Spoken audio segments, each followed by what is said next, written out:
હાલો ભાઈ રમેશભાઈ, આપ કયા ગામના છો? હું વેરાયા ગામનો વતની છું. પોસ્ટ વડાગામ, તાલુકો ખાનપુર, જિલ્લો મહીસાગર.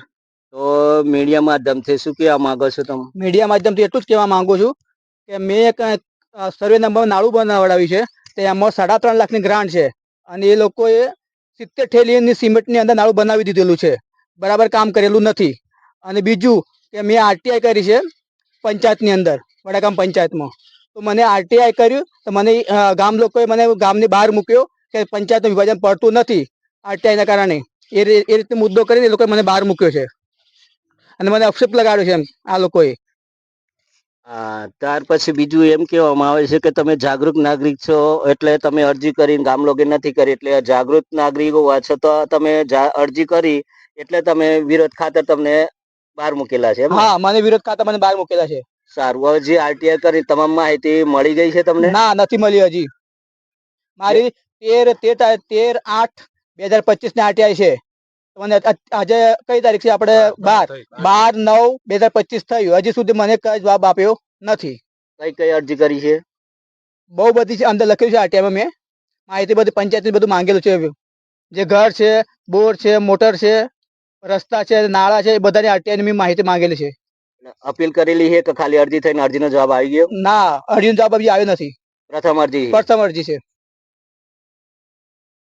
તો આના સિવાય કોઈ બીજું? આના સિવાય મારે અપીલ કરવી છે. હવે આજે આનો જવાબ ના આવે તો આના સિવાય મારે બીજો અપીલમાં જવાનું છે. કરવામાં આવેલો છે અને કઈ કઈ રીતે તમને બહાર કાઢવામાં આવેલા છે? આ ગામની અંદર મારા ઘરે કોઈ બી આવે ગામનું, એનો 11,000 રૂપિયા દંડ કરેલો છે ગામજનોએ.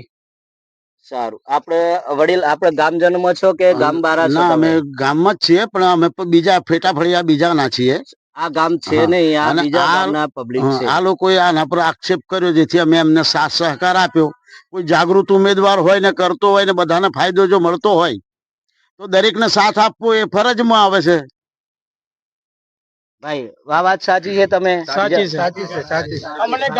ગામને અમને આ લોકો અમને બોલાયા તો અમને એમ કીધું છે કે ડેરીની મીટિંગ છે એમ કરીને ગામનાને બોલાવી અને પછી સહીઓ કરાઈ, કોરા કાગળ ઉપર સહી કરાઈ અને ત્યાર પછી લખાણ કરી સહીઓ કર્યા પછી એમને લખાણ કર્યું કે રમેશભાઈ લાલાભાઈ પગે આજથી ગોમ બારો અને 11,000 રૂપિયા દંડ, ગામનો જે વ્યક્તિ ત્યાં જશે તો દંડ લેવામાં આવશે એમ કરીને કર્યું. તો તમને પેલા સહીઓ કરવામાં આવી છે અને સહીઓ કર્યા પછી તમે લખી દીધું છે કે આટલો દંડ એમ? હા, તમને વાંચી સંભળાવ્યું નતું? કોરો કાગળ હતું સાહેબ.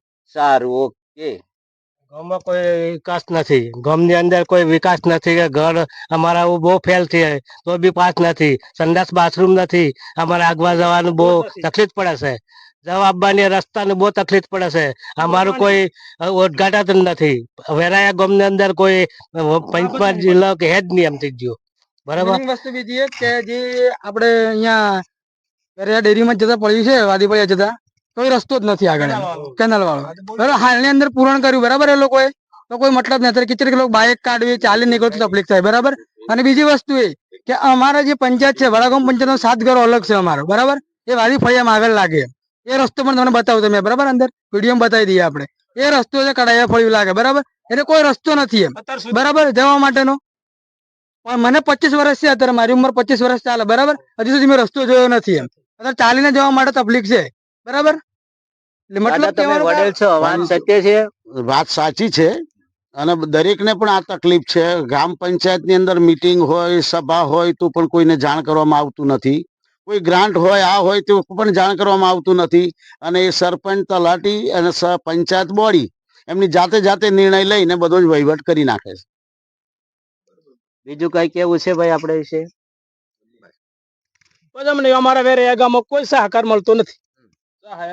કોઈ પાણીનો, કોઈ બોર, કોઈ રસ્તાનો, કોઈ નાળાનો કોઈ લાભ મળતો નથી અમને વડાગામ પંચાયતમાં. ચલો, મારા 7 ઘર છે. બરાબર, 7 ઘરમાં કોઈ સરકારી લાભ હોય તો બતાવી દઈએ. બરાબર, બતાવે લોકો સરકારી લાભ આ છે એમ. બરાબર, હા, સરકારી લાભ છે. આપણે ક્યાં લો જન્મ છે મારા એ પેન લોકો સરકારી બોર છે અને આજથી 20-25 વર્ષ એક ડાબુ છે સરકારી. બસ, સરકારી બીજો કોઈ લાભ હોય તો પંચાયત બતાવે અમને. આ સરકારી લાભ તમારો છે. બરાબર. એરિયો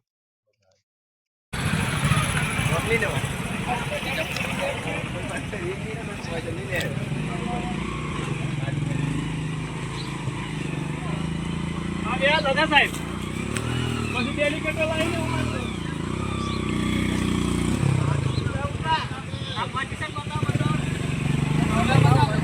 ઉત્તર